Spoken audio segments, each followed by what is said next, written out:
So we have polar vortex here this week in Canada, which means it is pretty cold. Today the temperature is around negative 10 degrees Celsius, and this week it will go to negative 10 to negative 15 degrees Celsius on a given day. And that is without wind chill. With wind chill, it might go to negative 30 to negative 40 degrees Celsius as well. So in this video, I'll see how the cold weather, which is negative 10 degrees Celsius, impacts EV driving in the city. As we know, as it gets cold, there are multiple factors that impacts driving in EV. One of the key ones is temperature, followed by air drag, and then salt on the roads. Even though there's not a lot of snow on the roads, the driving experience would be impacted. And that's true for almost all cars, not just EVs, but especially for EVs. So especially for EVs, the air drag impacts the battery range. So in this video, I'll see how cold weather impacts the EV range in city driving.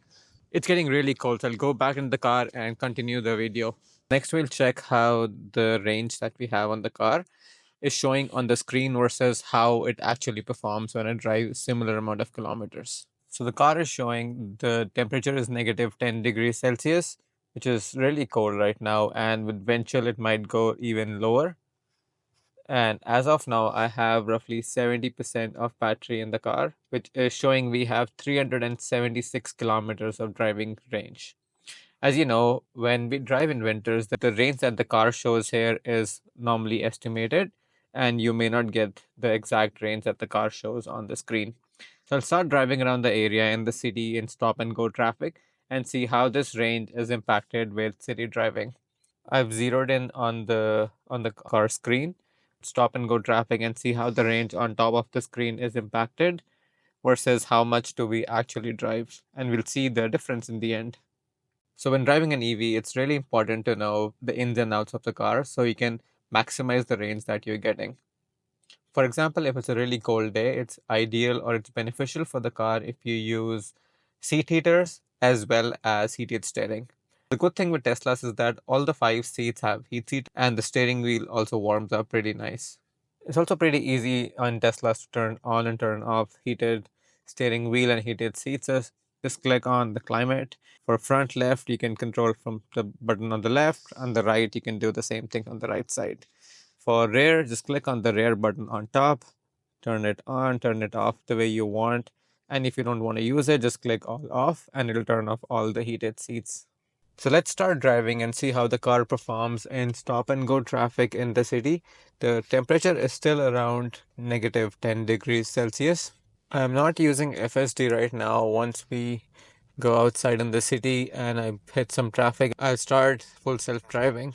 Planning to drive fast because it's in the city, and I'll follow the speed limit and see how the efficiency is and what my range numbers are. I think now is a good time to start FSD and see how it performs. Good stop and go traffic. We can go straight.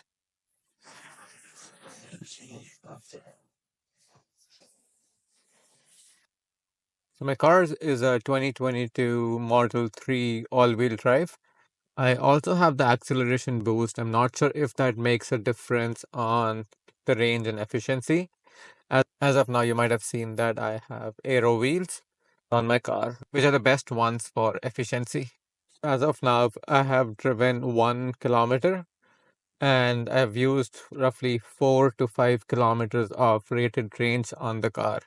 It is showing me 370 right now with seat heaters on and temperature set to 21 degrees Celsius. And the tires also impact the range, and I have Michelin XI 245 35 18s on. I know by default Tesla comes with 235s, but I got 245s because I like the look of the car with 245s, which might have a negative impact on overall range, but not a huge difference in my opinion. So the things that are impacting my range right now are air drag, tire drag, and increased battery conditioning due to cold weather. So all of the three things that I can see on the screen right now are impacting the range. The second thing on the list is aggressive acceleration, which I have no idea why is that showing up because I'm not really driving. It's on FSD and really on chill. So that's the slowest FSD I think can drive in any condition. There is also cost for some additional energy used. Other things are okay, like wind from one side of the road that is impacting the range, which I think would be applicable for anything that's on the road. There's always some wind that impacts your driving conditions. So there was very little highway driving on this trip. I had to use some highway roads just to reach my destination. And the next couple kilometers would be right in the middle of the city. We are in downtown Toronto, so you'll see some traffic today. It's roughly 4 o'clock right now. So there might not be a lot of stop and go traffic, but 100% there would be traffic that we will experience. I'll post some pictures on the screen as well with zoomed in view, but what I can see right now is we drove roughly 12 kilometers. We used 2 kilowatt of energy. The usage is 181 watt hour per kilometer. But the funny thing is that we drove 12 kilometers and the car is showing we used 20 kilometers of rated range, which means that we used roughly 40% range more than expected. Not a great sign. We didn't drive a lot. And you can expect that if your car has 500 kilometers of range, in real world, you'll get 400 or less kilometers in day-to-day city driving. So pro tip for winters is that if you're going out and you think that you won't have place to charge in the middle of the day, it'll be ideal to charge a little extra percent just to ensure that you don't have any range anxiety. The beauty with Teslas is that the superchargers are almost everywhere and you won't really be stranded. Worst case, you can also use level 2, level 3 chargers, which are publicly available in almost all the major cities. We do have a lot of public chargers in the Toronto city as well, and if you're from the US, there are a lot more chargers. Electrify America is one of the famous ones. In Canada, we have Electrify Canada, we have Flow chargers, we have ChargePoint, and there's so many other ones. But ideally, it'll be best if you can charge some extra percentage at home so you don't have any range anxiety during your trip. I think we can conclude the test here. I drove 14 kilometers in total. And if you remember in the beginning of the video, we had 376 kilometers of rated range. And in the end, I have 353 kilometers of range, which means to drive 14 kilometers, we used more than 20 kilometers of range, which is more than 40% drop in city driving. So as you know, with city driving, stop and go traffic, the car uses more range, which is somewhat expected. And it's also true for almost all cars. So if you've been driving for the last couple of years, you'll know that for every year during the winters, even ICE cars need more fuel to run smaller distances, which is pretty normal. It's physics. And that same is reflected with EVs as well.